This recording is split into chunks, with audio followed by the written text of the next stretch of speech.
Welcome, everyone, and thanks for joining today's session, Manual to Momentum, How Black Rifle Coffee Company Scales IAM. Today, we're going to dive into the role of IAM in your broader IT and security strategy, key metrics to measure the success of your IAM program, and advice for building or maturing an IAM program from scratch. We'll have plenty of time at the end of our session to answer questions, but feel free to pop into the Q&A tab on the right-hand side of your screen and send over your questions at any point. All right, let's dive in. So my name is Brad Rumph, and I'm the Field CTO at Tines. I've been in roles as CTO of a few venture-backed startups, as well as a distinguished client architect at big companies like Salesforce. I was a proud member of the MuleSoft family, AWS, and most recently Google Cloud as part of an AI specialist team before joining Tines. Just want to touch on Tines and a little bit about what we do. So Tines is an intelligent workflow platform that powers the world's most important workflows. IT and security teams of all sizes, from Fortune 50 to startups, trust Tines for everything from phishing response, vulnerability and patch management, software lifecycle management, employee lifecycle management, and everything in between. I'm going to hand it over to John from Black Rifle Coffee Company and give a little bit of intro on yourself and a little bit of overview on Black Rifle. Right. Thanks, Brad. Hi, everyone. I'm John Peter, Principal Security Architect here at Black Rifle Coffee Company. I've been in the cyber industry for almost 16 plus years now. To give you introduction about our company, the name speaks for itself. It's a special operations force, veteran-founded coffee company with the pure mission of serving premium coffee and culture to everyone who loves America. Awesome. So here's a quick overview of everything we're going to chat about in today's session. Over the next hour, we're going to cover setting the stage and what the role of identity and access management looks like today. IAM is a strategic enabler at Black Rifle Coffee. We're then going to touch on the future of IAM. And finally, we'll open it up for a Q&A. And if you have any questions throughout this presentation, please feel free to write them in the Q&A tab on the right-hand side of your screen. And we're going to do our best to get to all those questions at the end. All right, poll time. So before we dive into our content today, let's start off with a little poll. You can find this poll in the poll tab on the right-hand side of your screen. So hopefully everybody can see this, but we're looking at IAM as a strategic enabler. Question being, do you currently view identity and access management as a strategic enabler for your organization's IT and security, or primarily as a compliance checkbox?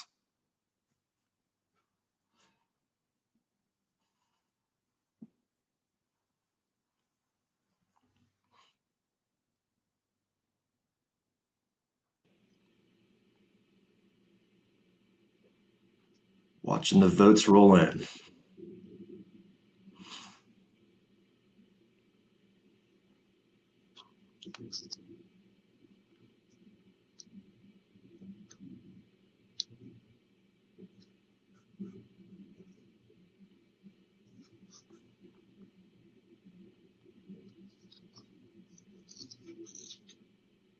So John, looks like we've got a lot of votes for strategic enabler. I guess 39% of the vote, very low for compliance checkbox. It's super great to see. 51% voted a bit of both, and just a small few one person. Not sure, it depends. So, John, do you have any thoughts on the poll? Yeah, it's great to see around 40% of the polls clearly saying IAM as a strategic enabler, right? So yeah, totally agree. All right, so before we get into John's story, I'm going to start by kind of zooming out and grounding us in what identity and access management, or IAM, really means in today's IT and security landscape.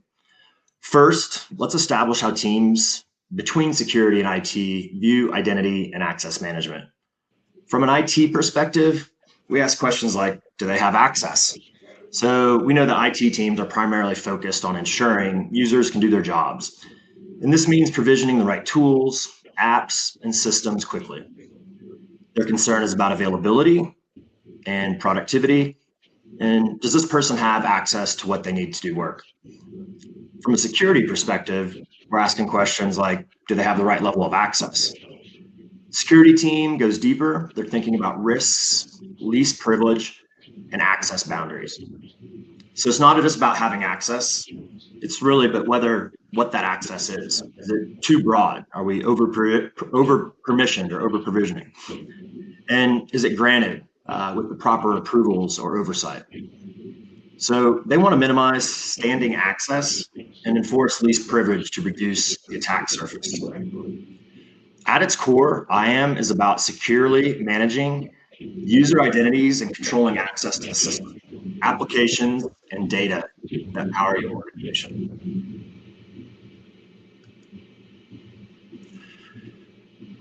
But that permission has become significantly more complex. And IAM tools are now expected to scale seamlessly in the cloud and native hybrid environments, integrate with dozens of SaaS tools, enforce increasingly sophisticated security and compliance requirements, and do that all without introducing friction for our end users. When IAM falls short, whether due to configuration issues, siloed access policies, or slow manual processes, the results are serious. Over-permissioned accounts, audit failures, administrative overhead, and real business risk. So taking that all into mind, I want to bring back in our guest, John Vasanth from Black Rifle Coffee Company. John's team has built a lean, very forward-thinking identity program that bridges IT and security priorities. And they've done this while dramatically reducing manual work. So John, I'd love it if you could start by telling us what drove you to look at an IT automation solution in the first place. All right. Thanks, Brad. So our journey with Times. So just like everyone, we wanted to introduce a SOAR platform into our security roadmap, and as part of that, we invested in a SOAR journey and decided to pick Times as the solution for us to move forward. So we always had our own typical security operations or engineering use cases for automation, right? Which involves various use cases like triaging your simulated phishing email, like phishing emails which are reported by end users, triaging your alerts of some routine SOC follow-up type automations which we wanted to build using our SOAR platform. But we wanted to do something different to begin with, because we are a lean and small team.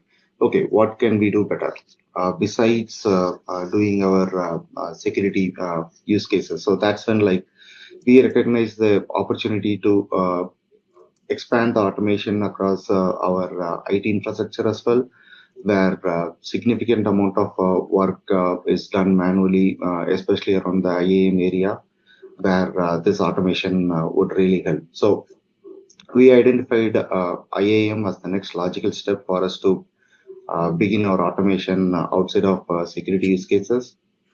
So the first use case for us to pick was the employee offboarding workflow, which is crucial for every single organization because the timing, accuracy, and documentation of all offboarding is essential, especially when you are talking about the risk associated with data exfiltration from departing employees, or audit requirements from a compliance standpoint, where you have to provide timely deactivation for any critical administrative or user accounts. So that is very crucial. So we started with our offboarding use case, and then now we are slowly planning on expanding our use case of IAM to onboarding use case as well.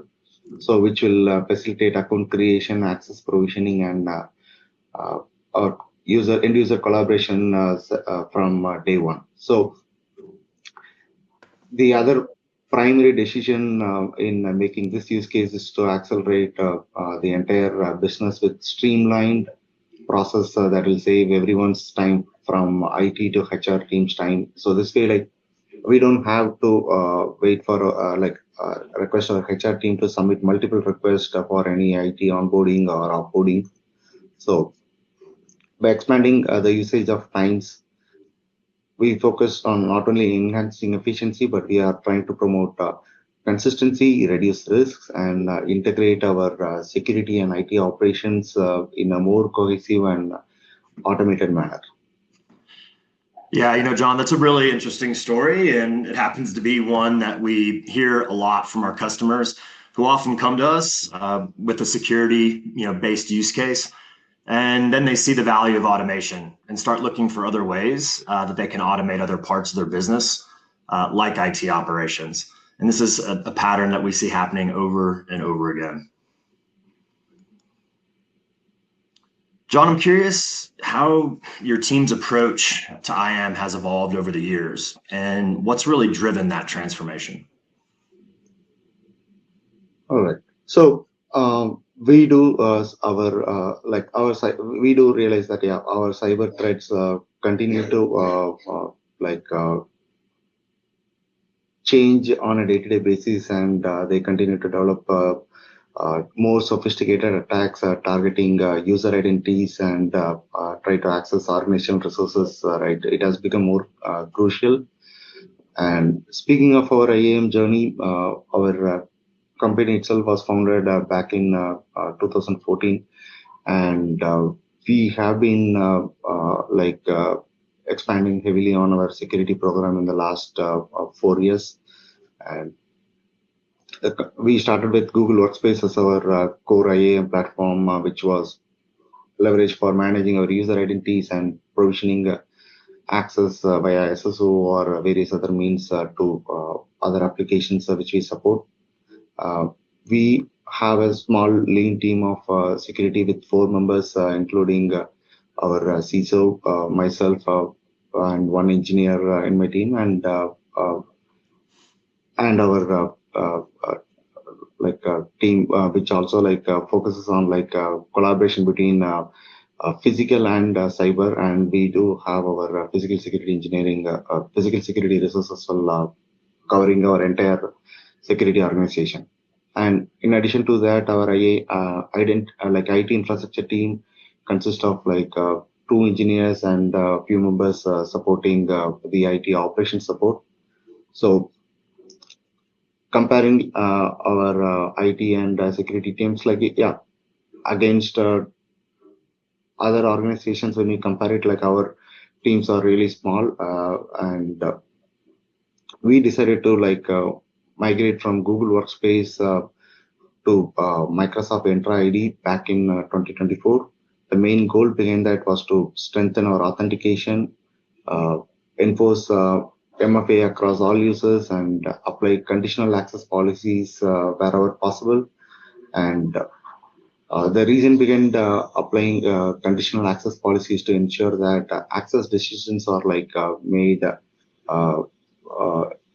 intelligent decisions are made in that, and response to the real-time security conditions on how the user is accessing that particular resource. And more than just MFA, we wanted to go beyond that by starting to make the end user experience better by enabling passwordless authentication methods where the user doesn't have to remember all the complex passwords which we are requiring them to set up, right? Be it 14 character complex password or 18 character, whatever the user wants to prefer. They don't have to complicate it. Passwordless makes that much easier.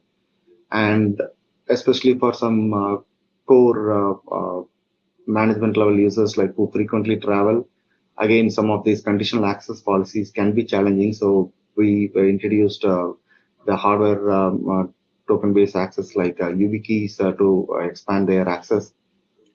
So from focusing on proactive defense, we wanted to minimize the threats day to day, and with strong identity program which is enabled in our organization, we were able to achieve that. And this mitigates our risk associated with the password theft or amount of like compromised credentials related to phishing or credential reuse is avoided.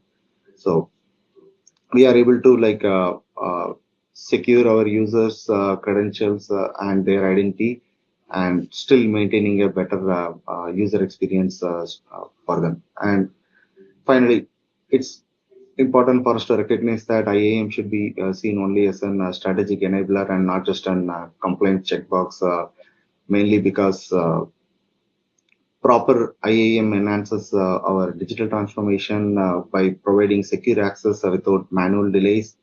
It reduces the friction, it simplifies onboarding and empowers teams to move faster.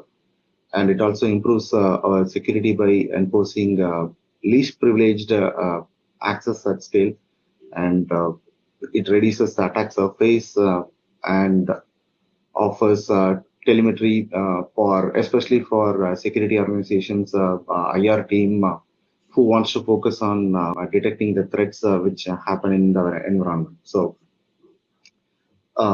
every organization must elevate IAM as a core part of their business and a security strategy to be safer, more agile, efficient, and positioned for growth.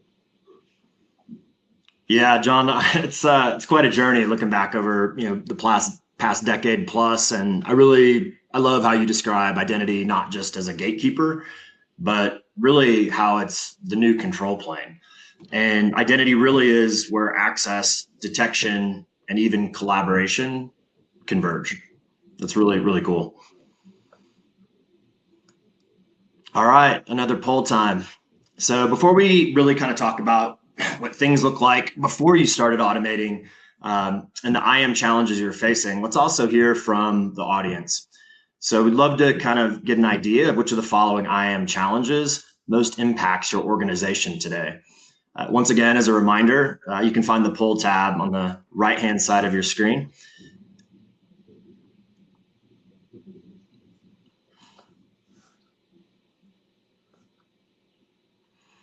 Watching the votes roll in here.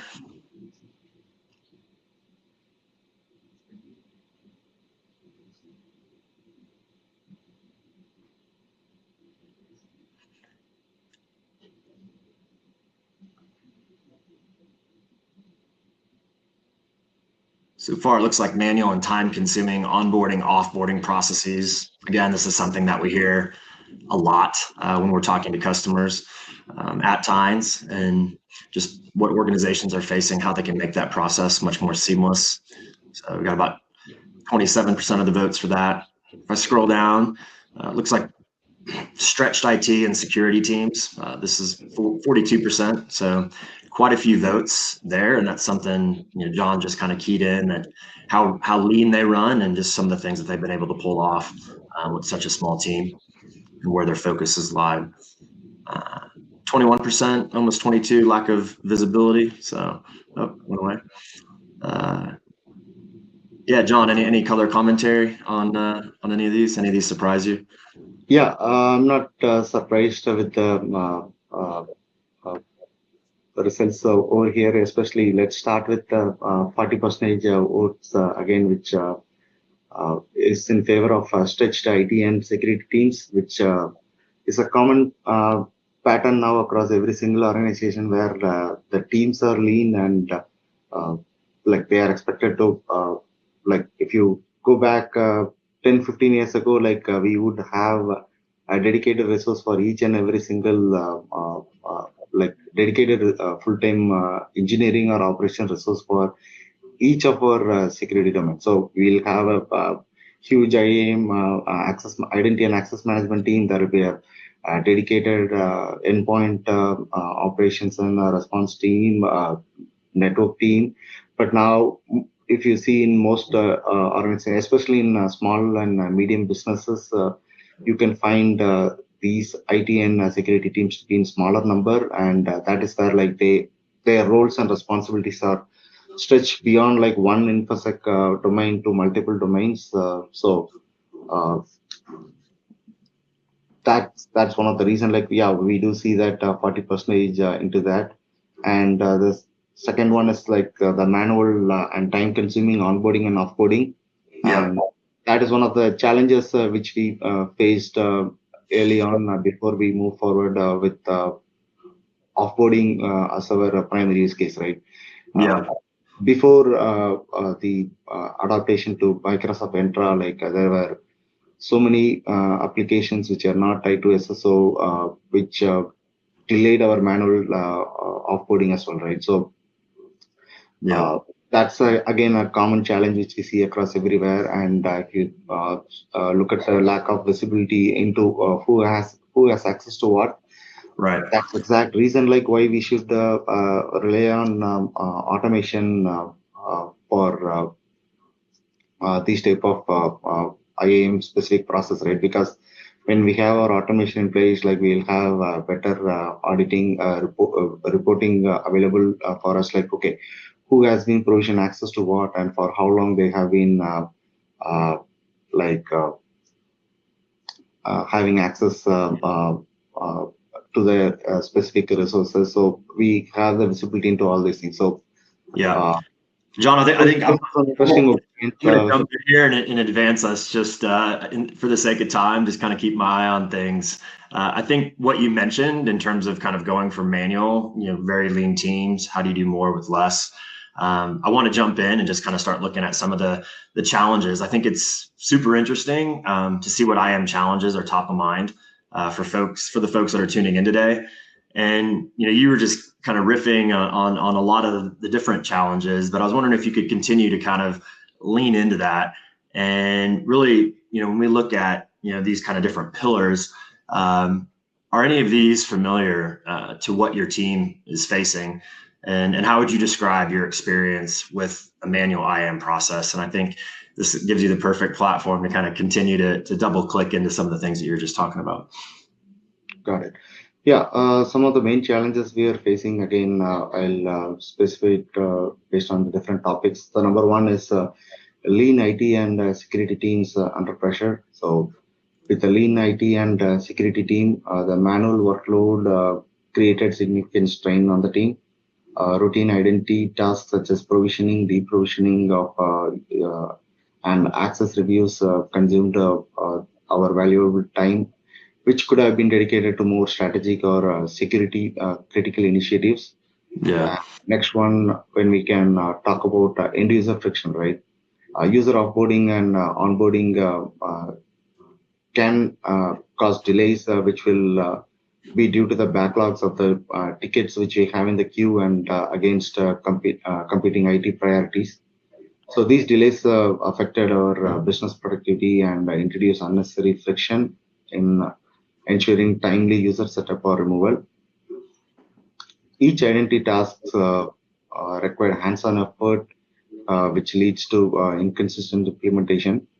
Delays in access revocations were common, increasing the risk of insider threats through unauthorized access to sensitive data.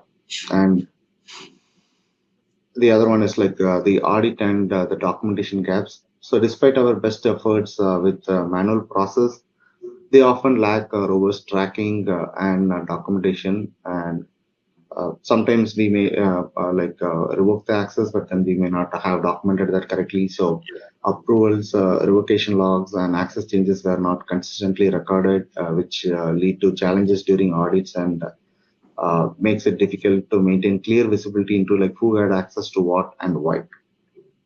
And the last one would be on the licensing cost from inactive accounts. So without automation or centralized oversight, inactive users frequently retained access to licensed applications. This results in unnecessary cost with the dormant accounts consuming seats on paid platforms and impacting budget efficiency. And previously, we leveraged all our offboarding through our ITSM platforms, where request will typically take an average of 3 to 4 weeks to fully offboard a user. and the documentation gaps were common, and audit and licensing inefficiencies due to inactive like active accounts. And again, automating IAM addressed our limited team resources and increased our operational complexity. We have been able to achieve huge time savings, better audit readiness, and lesser tickets for us to handle, and it improved our response time. And I can give you examples to that. So previously, the offboarding which took 3 to 4 weeks, now automation, now it takes approximately less than 5 minutes for the uh, offboarding workflow to complete, and the entire deprovision, entire offboarding process itself will be complete in less than a week, which covers like full life cycle of getting the assets back from the users, and deactivating the records in the platforms which are not possible for us to automate right now. So including all those things, like now we have reduced that to less than a week, and our SLA and audit posture has dramatically improved, and we reduced the licensing costs due to better deprovisioning, and leveraging a platform like Times, right? It made the user experience simpler for our HR teams, where instead of them submitting multiple requests to offboard a user across different platforms, they can just submit one simple request using Times pages, and that's it. The automation take rest of the rest for both IT and security teams and our HR teams as well. So in summary, implementing Times enabled a transition for us from being a reactive ticket-based model to proactive, automated, and policy-driven IAM process, enhancing our security, efficiency, and cost control. Yeah, it's a lot of really good stuff, John. I think it's a pretty incredible turnaround, just the time that you were able to get back, right? And really, through automating some of these processes, and from an offboarding perspective, incredibly impressive. I think this clearly shows that offboarding went from being a risk vector to really something you can now confidently automate. And I think that just the progress that you showed in such a short period of time is remarkable. I think this is a good segue into us to talk about, well, how do we scale IAM seamlessly, and what are some of the measurements, and what does measuring success look like? So I want to talk about the divide really between security and IT when it comes to IAM. And these teams are often both responsible for IAM in slightly different ways. And I'm curious, John, how does your team think about the role of identity in your broader IT and security strategy today? Yes.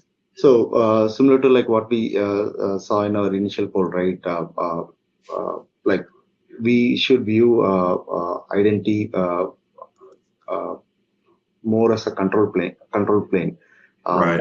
Not view identity as a platform which is just only for provisioning or deprovisioning access and things like that. So we should treat it as a central source of truth that dictates how our organization secure the systems, detect threats, and facilitate efficient and safe collaboration. So if you take an example, right, in a modern cloud-based or a hybrid work environment, we don't define the perimeter by network. We rather define that by identity. So every system, piece of data, and user interaction is regulated by identity. So the question has really shifted from, is this a trusted IP address, to, is this user or identity behavior as expected? Mm-hmm. That's how our questioning has changed, and that's the reason why the context is more essential. So identity now encompasses more than just username and password. It includes the signals related to a particular person's role, their department, location, access history, and behavioral platforms. So These context helps us enable smarter and more dynamic decisions, adjusting the access levels as needed, triggering just-in-time elevation, or flagging potential risky behavior for future reviews.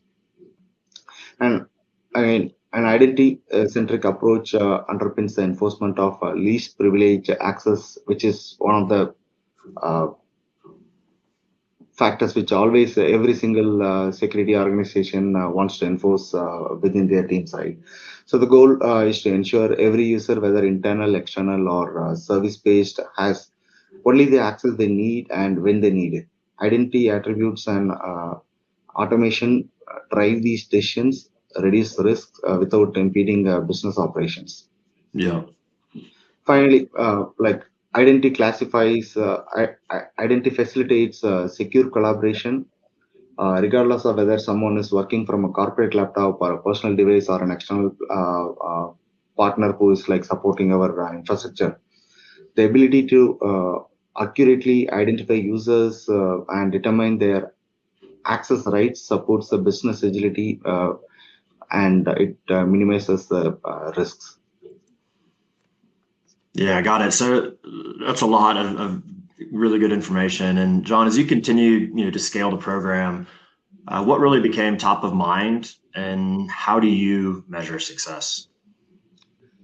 So when we began our automation journey, right, our primary goal was to focus on automation without uh, any other constraints. And once we started enforcing our automation to IAM journey, we wanted to focus on these key metrics. So the first one would be the time to provision and time to deprovision, how quickly a user is granted access or revoked, especially when it comes to our critical platforms like ERP or any other sensitive environment, right?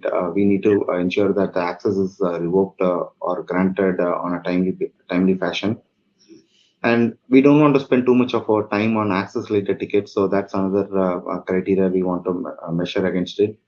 And audit findings, how frequently we are getting the audit request, and during those audit reviews, like how are we performing against that, right? Whether we have always the right information which the auditors require, what we need to adjust in our automation. So those are the criteria which we are looking into measure. And policy violations, like we need to track the instances of excessive access or separation of duty breaches, which are critical for maintaining the least privilege access.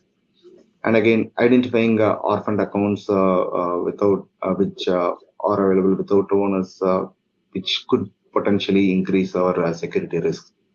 So monitoring these metrics helps improve our operational efficiency and our security posture and compliance. And John, I'm curious, like what kind of metrics or outcomes have you seen since automating your IAM processes? And maybe some examples like time saved, fewer tickets, faster response times, audit readiness. I'm really curious as to your thoughts there. Yeah, so one of the main outcomes for us here is the fewer tickets which we have to handle post automation using times. So, like I mentioned earlier, right, for an offboarding, we are restricting to specific set of HR team members who can request offboarding for a particular user, particular employee. So that has been evaluated. First step is like we are authenticating and authorizing, like whether it is the right HR user who is submitting the request. And then it is through Times page submission, like where they'll be submitting this offboarding, and it is centralized for our ticketing processes. So prior to Times, it will be like they had to submit multiple tickets in our ITSM platforms. Now they'll be just submitting one ticket on that Times portal, and we will expand that via automation to create additional tickets from an audit standpoint across our ITSM platform for different platforms as needed. And then again, it is all tracked. Since it is all tracked through automation, we are ensuring the consistency of this. And the impact for IT, it dramatically reduced our ticket volumes, which means more time for them to focus on strategic work uh, and less context switching and fewer SLAs at risk. For HR teams and managers, it's an easier and faster way for them to request access changes or deactivations.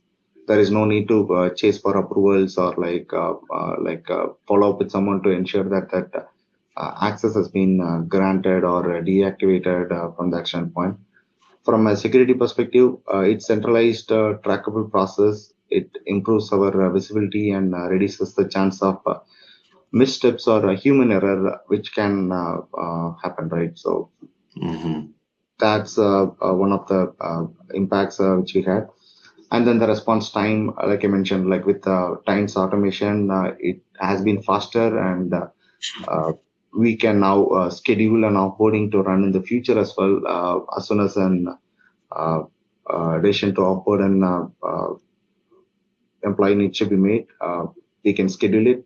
And manual offboarding used to take weeks. Now, due to ticket queues and manual work, now offboarding is completed within minutes of request. Automated stories run under a minute for immediate account deprovisioning. Whereas for scheduled deprovisioning, it schedules the task and exactly at the time, date and time in which the access has to be revoked, times execute the task, and then follows up with the ITSM ticket updates and all the other details with consistent notifications to our infrastructure teams and security teams. Right. And with times, we have a smooth offboarding transition without manual reminders we need to set up. Cross-functional coordination is easier, and especially when multiple systems or teams involved. Licensing costs are controlled more proactively. Access is removed exactly when needed and not weeks later. So the overall takeaway here is like after implementing automation with times, we have experienced better, quicker offboarding process, better identification of inactive user accounts and unused licenses for specific applications, and we enhanced our preparations for audit readiness. And our offboarding SLAs have improved significantly, which obviously reduces our insider risk security posture, and it addresses our operational concerns. Yeah, that's great. So yeah, here we have captured some of our quick time-saving metrics, which we have seen for the last 4 months since implementing times. And while the metrics is only for the last 4 months, we have implemented times for all these process at least 10 months ago. So since implementing times, you can see here the total times we saved until June was like around 1,664 hours, which is an average time saving of like 19 hours a day. And so this overall time saving metrics we are showing here is like it's not just for the identity purpose. Overall, with automation using times, like how much time our security and IT teams have saved in general. Yeah, I think anybody would love. I mean, these metrics. I mean, they definitely, they speak for themselves. So yeah. So now, if we had to focus specifically for our offboarding stories, right? So it at least saved 7% of our total time, which we saved using times. And yeah, you can see the breakdown of how much time we saved.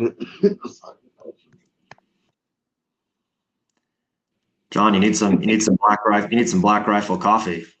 Yeah. So yeah, since March, like if you can see here, like we have around 350 hours of time saving in March, April 245. So Laurie, to answer your question, yeah, it is 7% and not 70% when I mentioned it. So yeah, so with this, right, we are growing in efficiency. So our time saved has increased each month, with June showing the highest number of hours in time saved for our offboarding process. And this monthly trend shows us only one thing is like, which is increasing automation benefits. So Yeah, June's time. that's the metrics. Yeah, that's the metrics post times. Like now we don't have to spend this many time and hours with setting up reminders and everything to follow on all these offboarding use cases, right? So Yeah. Yeah, I think we can see that. I mean, this type of visibility and centralization are really just so important, right? And especially with identity acting as both a security signal and as a business enabler. So these are great metrics, John. John, I want to ask, looking back, what advice would you give others trying to do what you've done at Black Rifle? You have some little bits or tidbits. yeah, so I would encourage everyone to start with any high impact, low complexity workflows like our offboarding or onboarding. So prioritize automation right from the beginning. As soon as you start, don't wait for the right time to start automation. IAM should be user centered.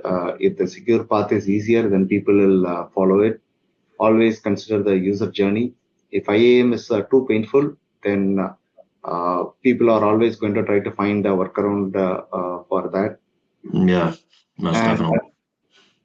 the final thing when it comes to automation, right? You might think that it takes only 5 minutes for me. I don't need to automate it.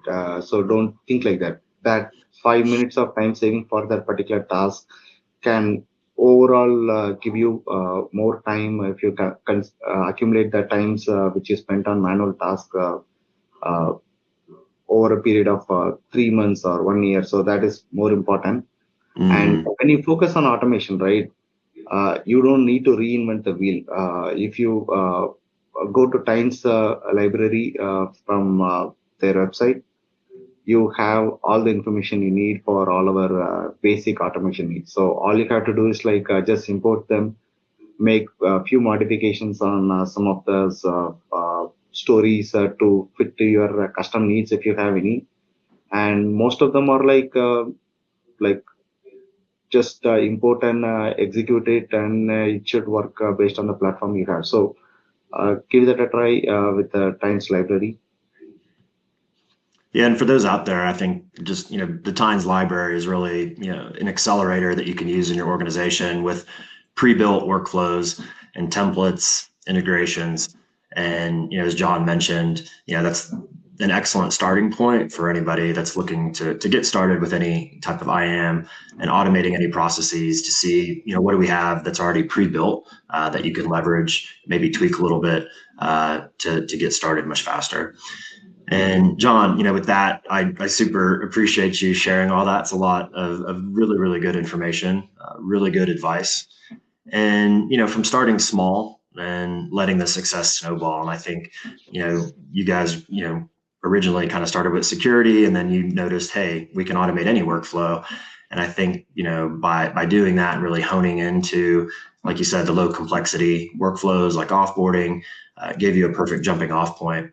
It's about enabling people to do their jobs safely and to do their jobs quickly. And I think you've highlighted that.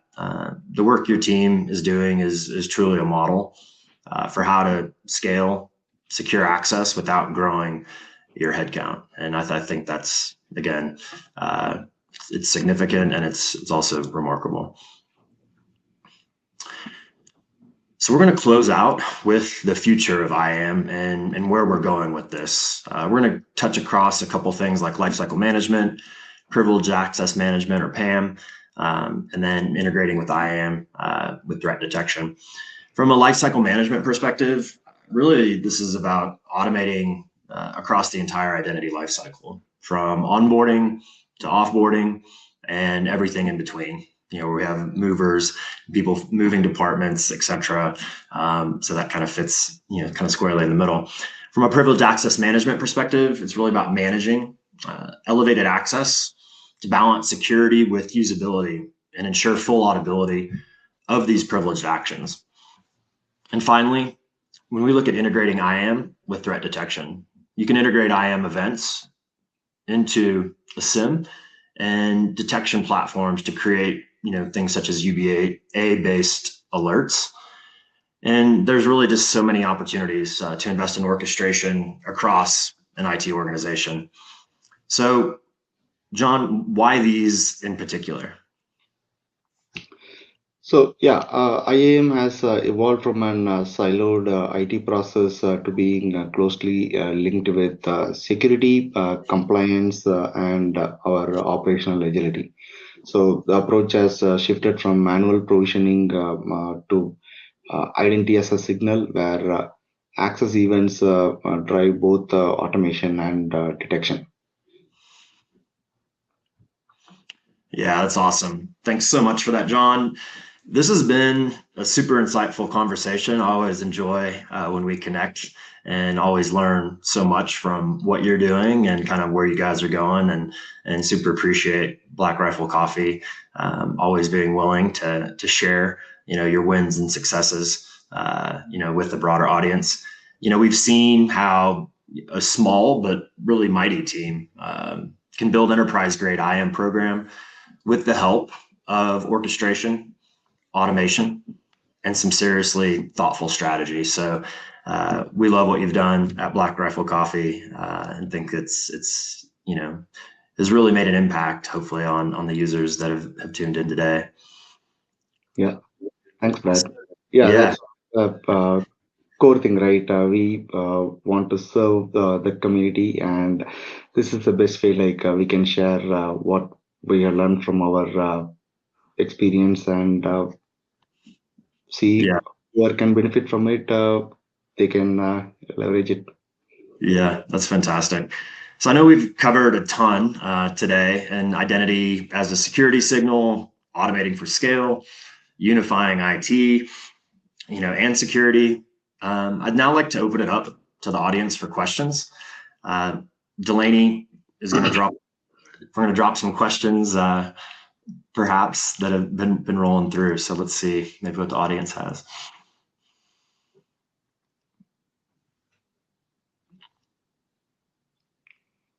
Okay, so the first question is what are the first IAM workflows we should prioritize for orchestration if we're just getting started? John, do you want to take a swing at that one? Yeah, definitely. So yeah, especially if you are in the initial phase of your IAM workflow, if you are building your IAM program, start with this orchestration where you focus on this onboarding and offboarding, where consistency in the information you have for your identities is all that matters, right? So keeping that into perspective, automation ensures that you are able to keep a consistent value across all your identity information, user department, job title, or any particular attribute you want to add a context to enrich in user information. These automated workflows can help you prioritize them, and then and makes it more consistent and relevant. That's great. Appreciate that. We have another question here. How do you measure IAM success beyond just compliance or ticket volumes?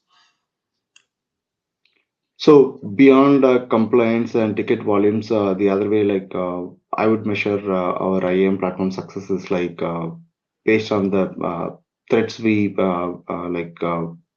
number of threats we handle, which are primarily because of an compromised identity, or the end users falling for an credential theft type scenario, so things like that. So Those are the ways in which like we will expand or measure our like IAM success, because that shows like how secure our IAM program is, and the more our program is secure, then we are less prone to these type of like threats, right? So that's how like I'll start measuring them.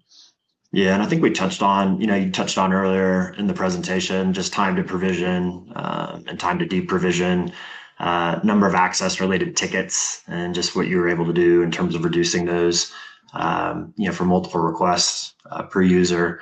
You mentioned using Tines pages, which are kind of lightweight forms that we allow users to very easily create without any technical skills to submit those. Audit findings, policy violations, I think orphaned accounts, these are all things that we've touched on in conversations we've had in the past, and really kind of all contributing to a significant amount of time saved. I think we have a question another question rolling in here. Let's see here. So we have another good question in the pipe here from Greg. So John, are you addressing only human identity workflows, or do you also handle non-human identities as well? So maybe things like service accounts, etc. When it comes to our workflows, we want to treat both human identities and non-human identities as an identity. So it doesn't matter whether it is a human identity or a non-human identity, like service accounts, or like, let's say for example, like for an application integration, we need a provision and API token, which we can also like provision through automation, and how we are managing it. So we want to we are prioritizing both, and we don't want to differentiate either one of them. Got it. I see a question here. Somebody's in the audience is new to understanding Tines. The question is it an agnostic tool that can be used with other platforms, or does it work alone? And the answer is, we are a workflow and process automation platform, SaaS-based, that's highly AI enabled. So we can handle your non-deterministic flows, your agentic or non-deterministic flows, and also, the hot buzzword of today, human in the loop flows. We have some very robust capabilities around how we handle things like case management, as well as how we can provide agentic actions that humans can chat with any story or process that you create. We can integrate with any system or platform as long as it provides an API. And so from that perspective, we're agnostic and we can connect to anything. The real power of Tines is where we're using it to connect, all right, and orchestrate, all of the different integrations within your organization. And so from that perspective, that's really where, we have a tremendous value add in terms of helping you, orchestrate and automate, those workflows and integrate with backend systems.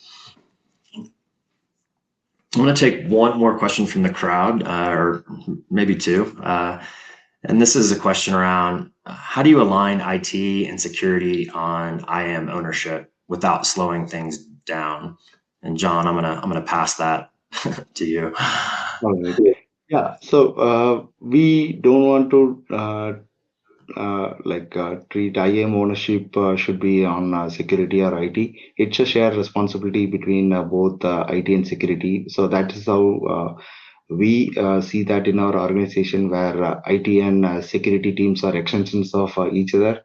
So for any IT specific stuff, whenever there is a new initiative, they always loop security in, and security is considered in each aspects of IT when it comes to IAM or anything specific, anything relevant to infrastructure. Same goes for security.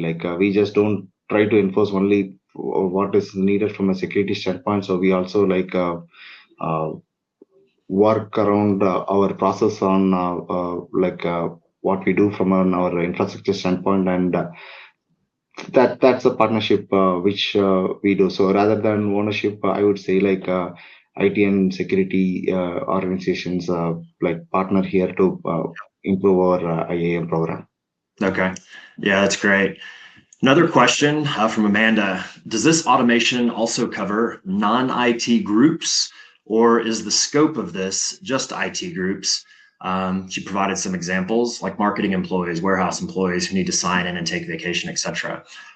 Amanda, Time's got its start in security, but kind of like this conversation today, a lot of our customers are finding endless use cases across all departments and parts of their organization. So today we were kind of highlighting IAM, but this spans outside of IT operations. You can automate any process across HR, finance, marketing. It's limitless really in terms of what you can automate and orchestrate on the Times platform. And I think that ties into another question that was asked in terms of, hey, what's the degree of when automating your resources and your user groups, does it involve a high code process or does it take on a low code stance? And I'll lead the witness, but I would say that John, and hopefully you'll agree that it's beyond low code in terms of the capabilities that we provide. And we position the platform as being developer friendly, but not developer dependent. And John, maybe do you want to say a few words on that, just in terms of, I would say, the capabilities that we have within the platform to allow builders of varying technical backgrounds, or maybe not even having them, to work with the platform. I'd be curious there, John. Yeah, so to follow up on Brad, right? You don't need to be an IT person to use Times. You can be a non-IT person. You don't have to have a lot of technical background to build your workflows in Times. As long as Times has various other functionalities, I think you would probably cover them in different webinars or training articles posted by Times. But I'd like to share a few things you don't need to learn full-time coding to use Times for your automation needs. It's truly the low-code, no-code type of platform, they're saying. I'm saying this based on my experience. In addition to that, Times also has this product called Workbench, which again makes your life easier if you are not sure on what to build, or specifically if you ask your question in an generic question. Let's say you go and ask Times Workbench, hey, I need to figure it out. What is the times that is spent by warehouse employees on Yep. On the location, and if you specify those details based on the context which you have, it will suggest you okay, these are the steps which you can follow to build your workflow for this specific criteria to track your work time for your warehouse employees and things like. It will give you the suggestions, and it also can help you build actions as well as needed. So that's awesome. Everything is needed, and if your organization already has a bunch of automation scripts in Python or PowerShell, they help you carry over those scripts as well, and you can execute them through Times as well as needed, so that you don't have to as you try to introduce more Times into your organization, you don't have to change your existing process. So those are benefits you have with a platform like Times. Yeah, and I'd say, even in how we handle data and giving people the ability to use natural language, right, to map that data within our kind of automatic mode within the platform is incredibly powerful. John, this has been a pleasure, and the questions have been great. I'm going to wrap this up, and I want to thank everyone who joined our session today. And whether you were just listening in or popped in a question for us, I also want to give a big thank you and shout out to John from Black Rifle Coffee Company for the great conversation today. If you want to catch up on anything and continue these conversations or anything you may have missed, we're going to be sending out the recording out tomorrow. So keep an eye on your inbox. Again, I want to thank everyone, and don't feel free to reach out. You guys can find me on LinkedIn. /BRumph is my handle, and I'd be happy to follow up and chat with any of you all based on today's conversation. All right. Thanks, everyone. Thanks, John. All right. Thanks, everyone.